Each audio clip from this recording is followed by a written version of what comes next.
Joel Freeme, thank you for your time today. You're the current national men's team manager for the Socceroos, and you've been on board with the FFA since 2007, and you graduated from the University of Canberra with a Bachelor of Sports Management, going straight into a high-performance coordinator role at Rowing Australia.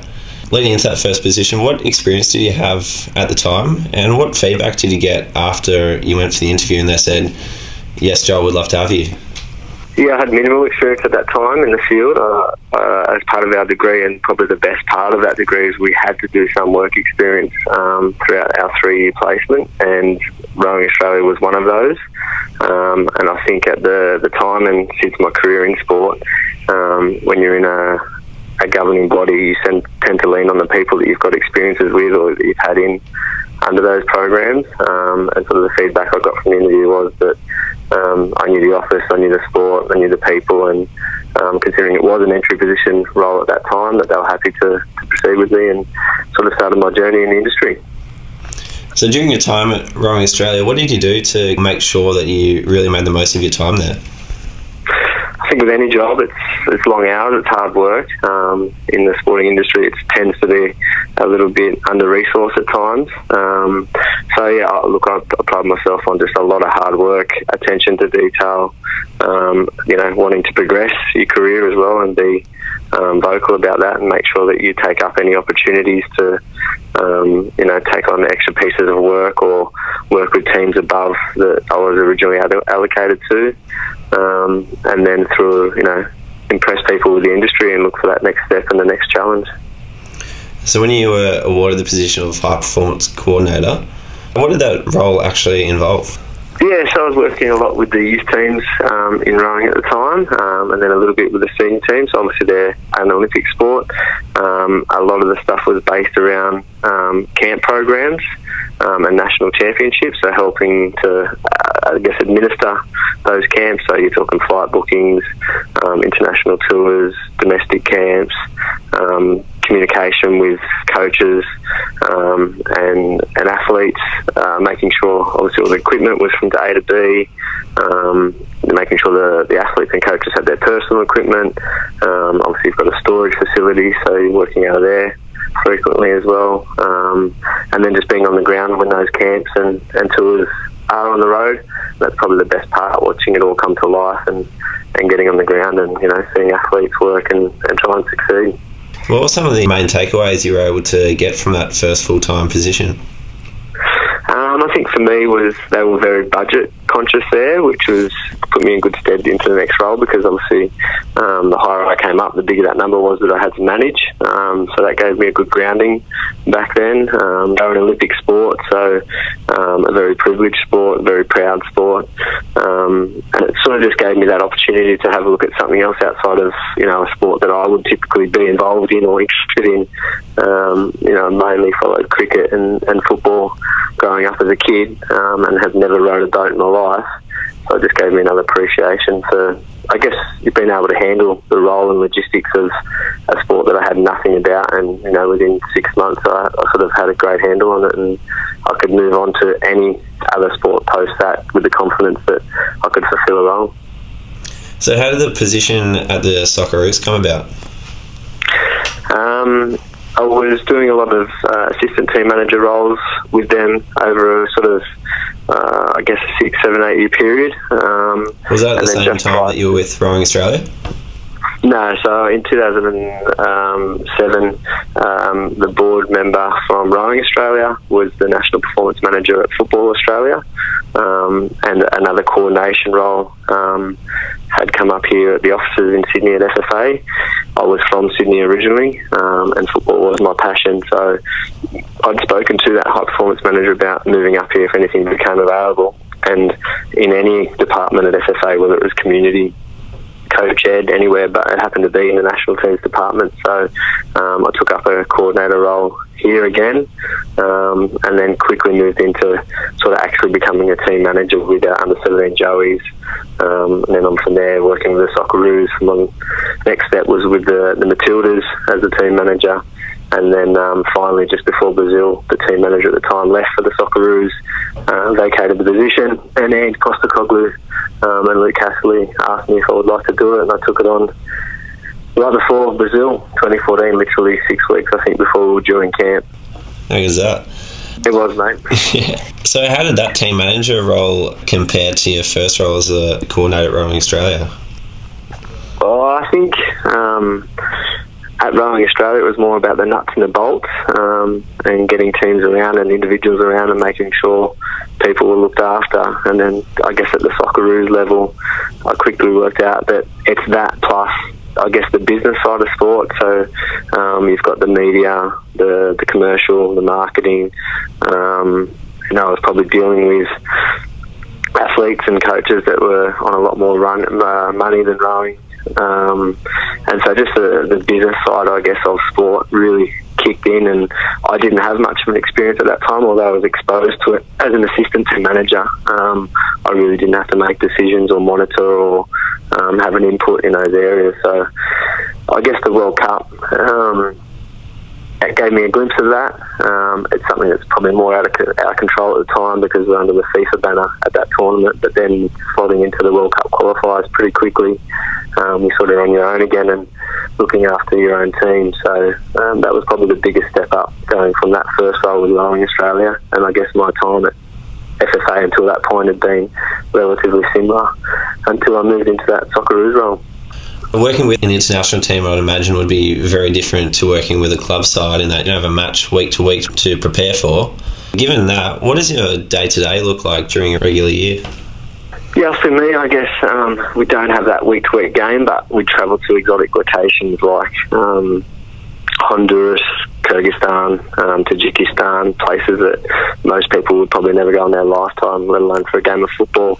And I guess from our end, we expect standards. So whether we're in Sydney or in Bishkek or wherever we are around the world, we expect, high quality services towards the team. So, it's just a massive logistical puzzle, pulling 23 players from all over the world off 23 different schedules based on their club football, the communications with those clubs, booking flights, selection letters, hotels. Again, moving our freight around the world is just a massive logistical piece. At the World Cup, we have almost 2 ton worth of equipment. On a normal window, we'd probably have a ton, and that doesn't include personal luggage. That's literally just team equipment. Working with Nike, our supplier, quite closely because obviously we use a lot of product there from window to window. So I guess there's a lot of planning when we're not in camp. Inspections are going to and from those locations without the team, and making sure when you look at 3 hotels, 3 training fields, always having an alternate and a backup in case something works out. And there's a lot of detail that goes into literally 10, 12 days of football, which is when we have the players and staff on, and then they go home again, and then as soon as you get back from that one, it's straight into the next one. Typically our calendar is busy from June through till this year January, because we've got the Asian Cup in January, and then the first half of the year is quite quiet, but that's, I guess, when I get in a bit of recovery, and then also planning for the next half of the year. How much does your day-to-day change in a year when you do have the World Cup on, or you do have another major tournament such as the Asian Cup? Is everything just on a bigger scale, or does your week-to-week change drastically? It's definitely on a bigger scale, but it is a lot of the same stuff. It's just you've probably got, all of a sudden we have to answer to someone rather than dictating our own schedule when we're at home in Sydney playing a friendly match against Lebanon like we have coming up.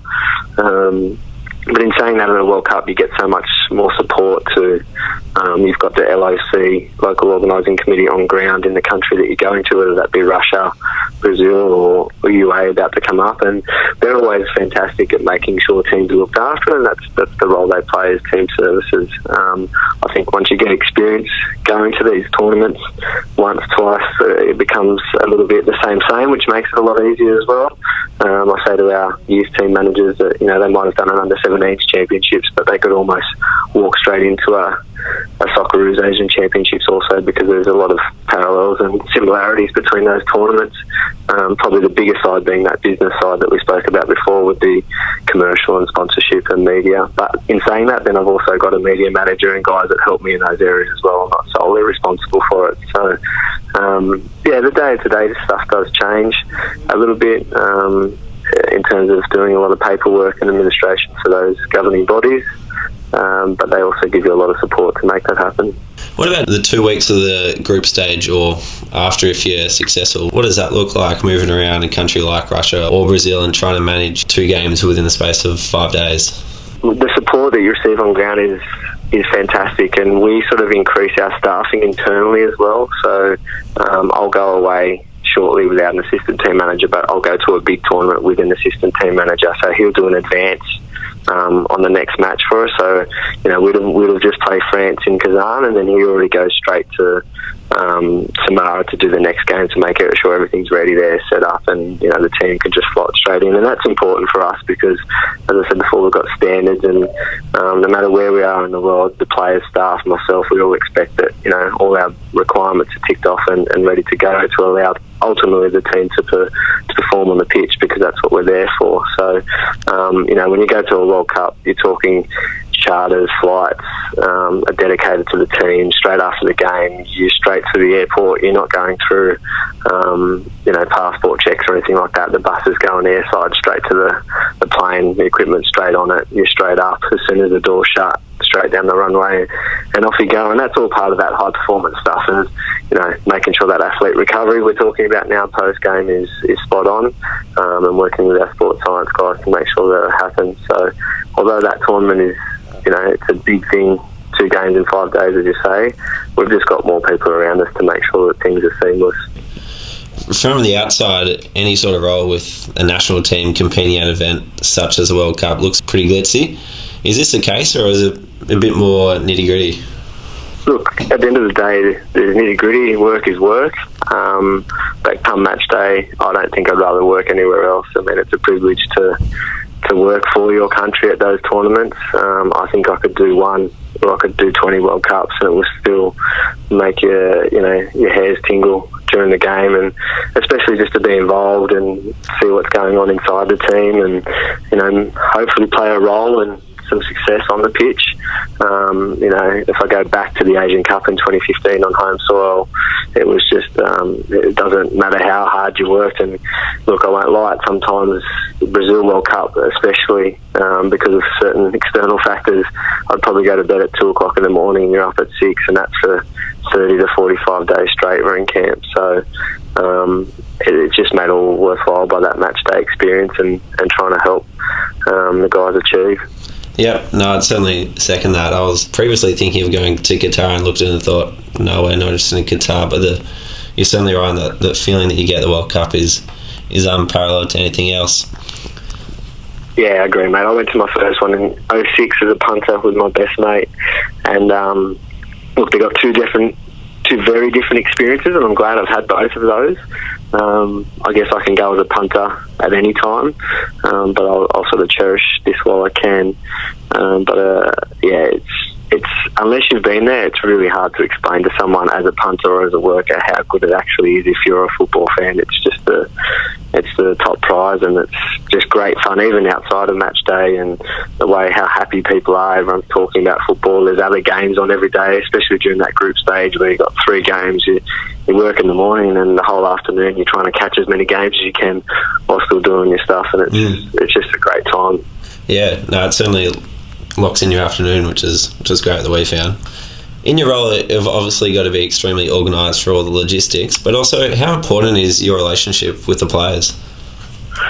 Yeah, I think it's key. They've got to trust me, I've got to trust them. I'm probably, you're obviously always closer to some than you are others, but they, get a good gauge off who those people are.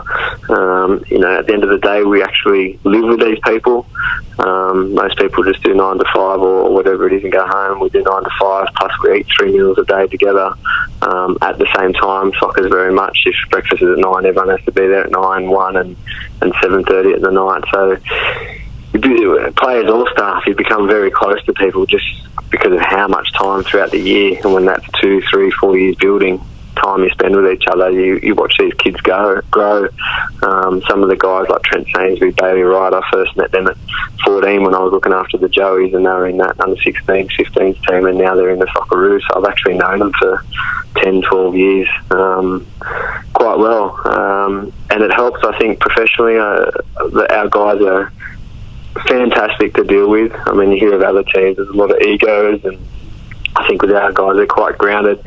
They look forward to coming back into camp because a lot of the times they're playing in remote locations away from family and friends, but coming back in, we sort of consider ourselves a family, and that's something that Graham Arnold's trying to drive even more so now since taking over the reins last month. And again, they're easy to work with, and I enjoy it. That leads into my next question, in that you mentioned earlier how going from rowing to soccer, you've got people who are on a high pay grade and much more high profile individuals certainly around the world. With that and with the relationship we have with these players, how important is it to be empathetic to their needs? Yeah, I think regardless of the wage or the athlete, working in high performance sport, you're always trying to cater for a player's needs, and some will be more demanding than others. But everyone has their own reasons and ways. I think we have fantastic support staff around players, from nutrition, sports science, coaches, medical, and those sorts of guys to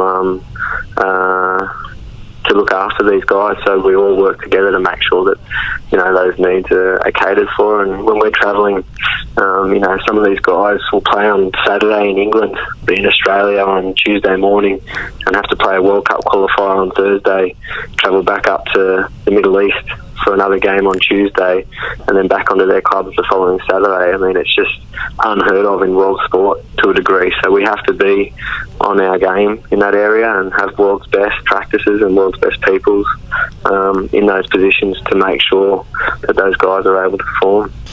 I was fortunate enough to have a brief conversation with Graham Arnold when I was in Russia, and I asked him about Daniel Arzani, and he compared Daniel Arzani to Harry Kewell. He said, "Not since Harry have we had someone of Daniel's talent." From your perspective, who else have we got coming through the ranks do you think is going to be a star for us in years to come? Like, Daniel is a young and exciting prospect for sure. As you mentioned, I think more so it's watching what were young guys in Brazil especially and Asian Cup grow into your Matty Ryans and Aaron Moyes and Tom Rodgers, and that sort of hold themselves at the top leagues around the world at some big clubs. I think that's impressive to see that journey of those players, because we saw a very young athlete at certain tournaments 4 or 5 years ago, but now watching them in a World Cup compared against France, and we lose 2-1 to the nation that goes on to win that tournament, is impressive, I think. So for me, I'm looking more short term to the next World Cup, and I think the core of the squad that we've got, Matt Leckie, Robbie Cruz and those guys, just to see them become senior boys within our team is exciting and holds us in good stead for Qatar, I believe. I'll also leave that up to the coaches. Certainly. Now, Joel, thank you for your time. It was certainly great to grab your insight. Got no doubt that's going to help the next crop of team managers coming through to manage our national teams. Pleasure, mate. Always happy to chat, and all the best.